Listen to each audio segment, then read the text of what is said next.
Dando continuidade ao capítulo 2, vamos falar da sazonalidade na seção 3. A sazonalidade deve ser reconhecida pela distribuidora para os fins de faturamento, mediante solicitação do consumidor, observados os seguintes requisitos: energia elétrica destinada à atividade que utilize matéria-prima advinda diretamente da agricultura, pecuária, pesca ou ainda para fins de extração de sal ou de calcário, este destinado à agricultura, e verificação dos 12 últimos ciclos completos de faturamento anteriores ao da análise de valor igual ou inferior a 20% para a relação entre a soma dos 4 menores e a soma dos 4 maiores consumos de energia elétrica ativa. A cada 12 ciclos consecutivos de faturamento, a partir do mês em que for reconhecida a sazonalidade, a distribuidora deve verificar se permanecem as condições requeridas, devendo, em caso contrário, não mais considerar a unidade consumidora como sazonal. Decorrido dos 12 ciclos consecutivos de faturamento, a partir da suspensão de reconhecimento da sazonalidade, o consumidor pode solicitar à distribuidora a realização de nova análise, ou seja, vai ter um período aí de carência não, interstício, de 12 ciclos consecutivos do faturamento para pedir nova sazonalização.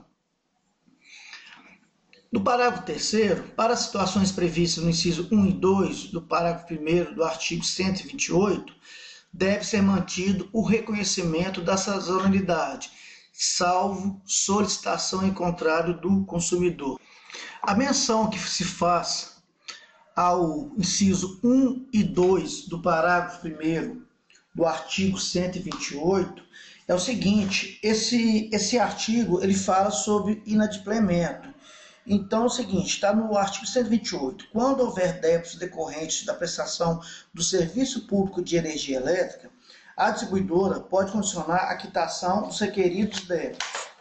Aí no parágrafo 1º fala o seguinte: a distribuidora não pode condicionar os atendimentos previstos ao pagamento de débito não autorizado pelo consumidor ou de débito pendente em nome de terceiros, exceto quando ocorrerem cumulativamente as seguintes situações.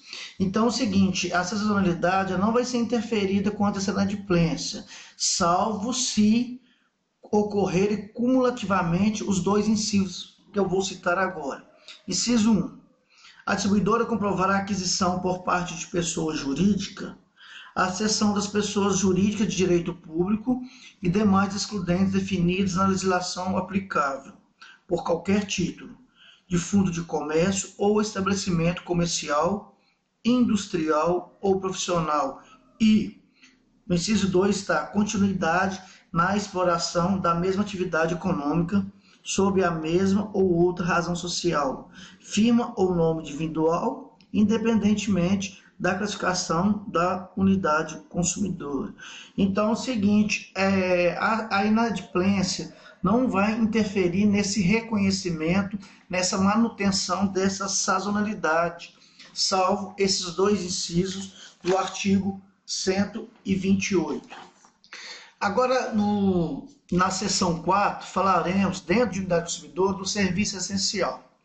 Os serviços essenciais estão enumerados aqui no artigo 11. Eu não irei ler um a um, que ele está bem expresso.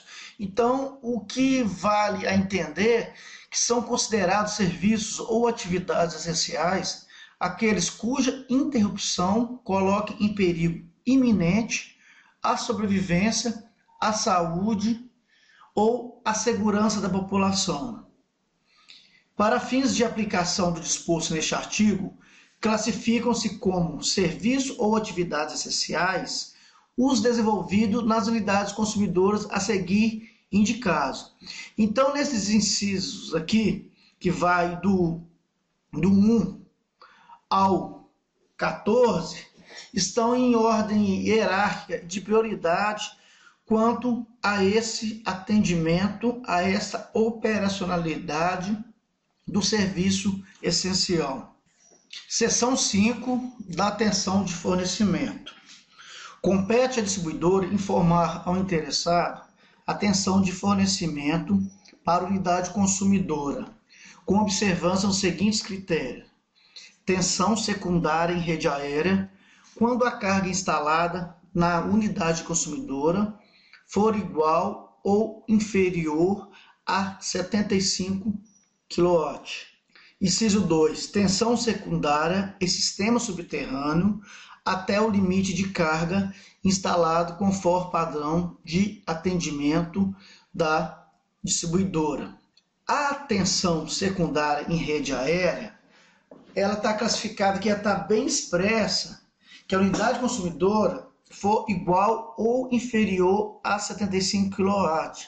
Na nossa norma mesmo, a ND 51, está bem expresso lá, que carga instalada superiores a 75 deve ser atendido em média tensão, ou seja, deve ser atendido através de subestação.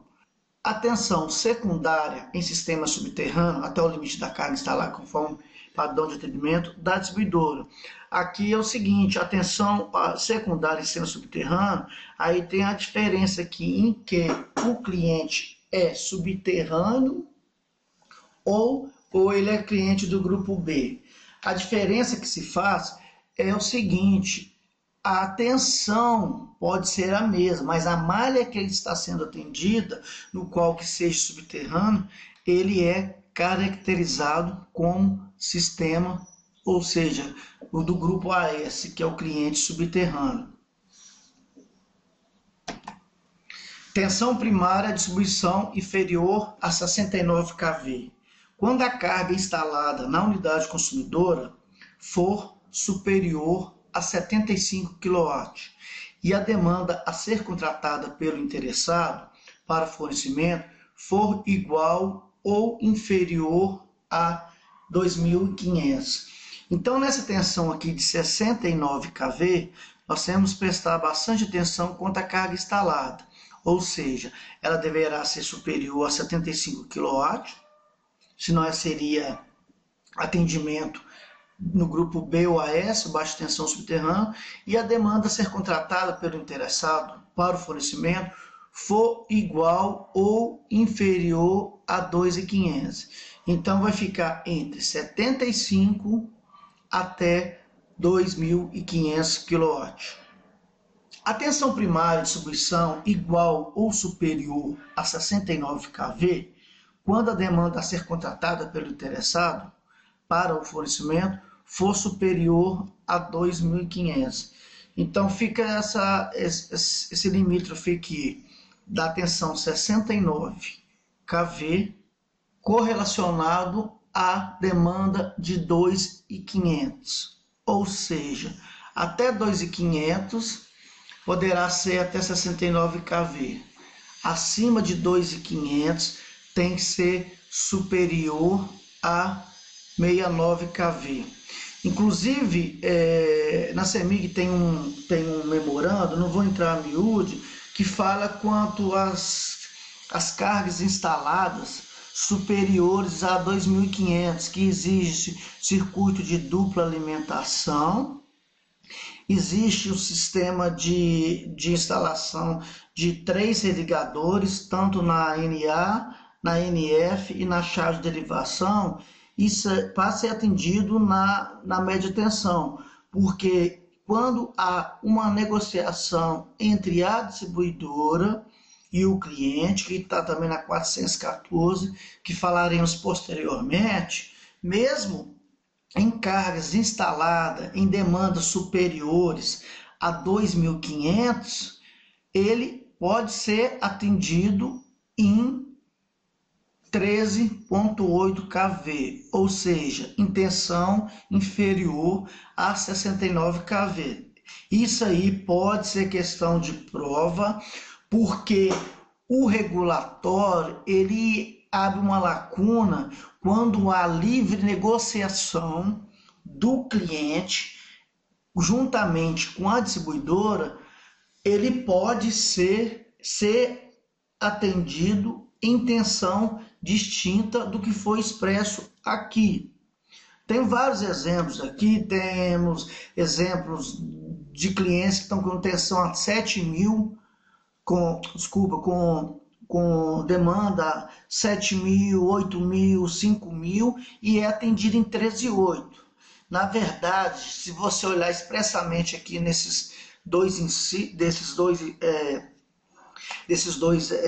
incisos, seria, ou seja, acima de 2.500 seria atenção superior a 69 kV, sendo que no regulatório e na prática tem esse livre-arbítrio de ser atendido em outra tensão. Vamos falar aqui posteriormente. Parágrafo 1º. Quando se tratar de unidade consumidora do grupo a informação requerida no caput deve ser efetuada por escrito. Escrito aqui, pessoal, pode ser por carta, e-mail também configura uma solicitação por escrito. Quando for aplicada a modalidade tarifária horária na unidade consumidora do grupo A, deve ser considerada para a definição da tensão de fornecimento a maior demanda contratada. Artigo 13. A distribuidora pode estabelecer tensão de fornecimento sem observar os critérios referidos no artigo 12 quando? É aquilo que eu falei anteriormente. Então, nós vamos falar agora sobre a tensão distinta do que foi expresso no artigo 12. Quando a unidade consumidora tiver equipamento que, pelas características de funcionamento ou potência, possa prejudicar a qualidade do fornecimento a outros consumidores. Exemplos disso são consumidores que estão em baixa tensão, que têm motores, que têm dispositivos com elevadas potências. Dando exemplo aí, se o cliente tem um motor de 30 cavalos, de 40, enfim, que aquilo lá vai ter interferência na qualidade de sistema, na qualidade de atendimento ao pessoal que esteja naquele circuito. Então, a distribuidora, ela pode e deve, lógico, em anuência, em acordo com o cliente, ele ser atendido em outra tensão. Ou seja, o próprio cliente também ser atendido, ele tem uma carga de baixa tensão, abaixo de 75 kW de sistema, e ele, pela configuração, ele pode ser atendido em média tensão, tendo em vista que falaremos posteriormente que ele tem que contratar 50% do que ele tem na sua subestação durante, no mínimo, 1 ano. Ou seja, se ele tem um transformador lá de 150, ele tem que contratar no mínimo 75 kW de demanda. Quando houver conveniência técnica e econômica para o subsistema elétrico da distribuidora, desde que haja anuência do interessado. Ou seja, vai ser uma conveniência técnica e econômica, mas desde que há anuência do interessado, ou seja, um acordo bilateral. A unidade 3 fala tensão primária. A unidade 3 fala o seguinte, o inciso 3, desculpa. A unidade consumidora for atendível, em princípio, em tensão primária de distribuição, mas situasse em edificação de múltiplas unidades consumidoras, predominantemente passíveis de inclusão no critério de fornecimento em tensão secundária de distribuição, desde que haja solicitação ou anuência do interessado.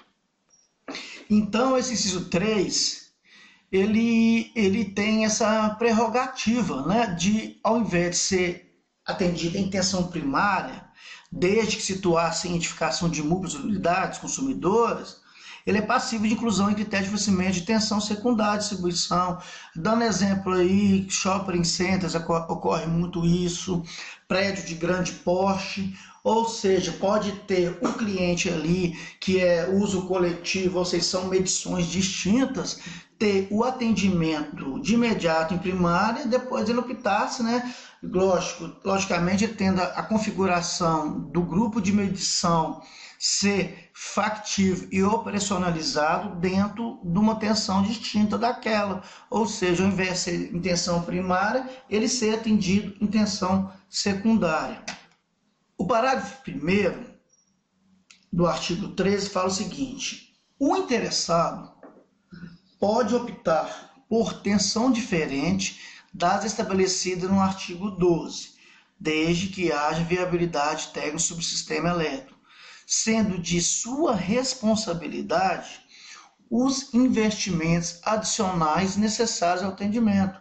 É aquilo que eu falei anteriormente, o cliente pode ser atendido no sistema de baixa tensão, ele quer ser um atendimento em 3.8 kV, um atendimento primário, que a gente denomina muito de média tensão. Ou seja, aqueles cursos, aquele arranjo para que ele possa ser atendido em tensão primária, ou seja, em 3.8 kV, além dos custos da subestação que ele vai ter que ser feito, e também que é de responsabilidade dele, as adequações nesse subsistema elétrico vai ser de responsabilidade financeira dele. No parágrafo 2º, o enquadramento em um dos incisos que trata o caput deste artigo obriga as partes à inclusão da cláusula no contrato de fornecimento, detalhando as razões para sua utilização. Esse parágrafo 2º, porque se deve fazer, está expresso no contrato, essa tensão distinta daquilo que poderia ser atendido. Porque depois, se ele quiser pleitear alguma coisa em juízo, enfim, requerer juridicamente alguma coisa que contradiz o que foi avançado em contrato, no que diz respeito a tarifas, a distribuidora vai estar resguardada daquilo que foi feito. Ou seja, esse exemplo mesmo que eu havia falado, que ele pode ser atendido em BT, em baixa tensão, ele está sendo atendido em tensão primária, como exemplo 3.8, se cargas d'água, ele achar que ele está sendo lesado, que aquela tensão de baixa tensão seria mais plausível financeiramente, ele requerer alguma coisa, enfim, não só em relação a valores monetários em faturamento, quanto à qualidade de sistema, enfim, ele pode pleitear inúmeros fatores quanto a este atendimento. Por isso, quando vier alguma coisa assim diferenciada neste atendimento, quando dá essa opção para o cliente, tem que ser expresso em contrato.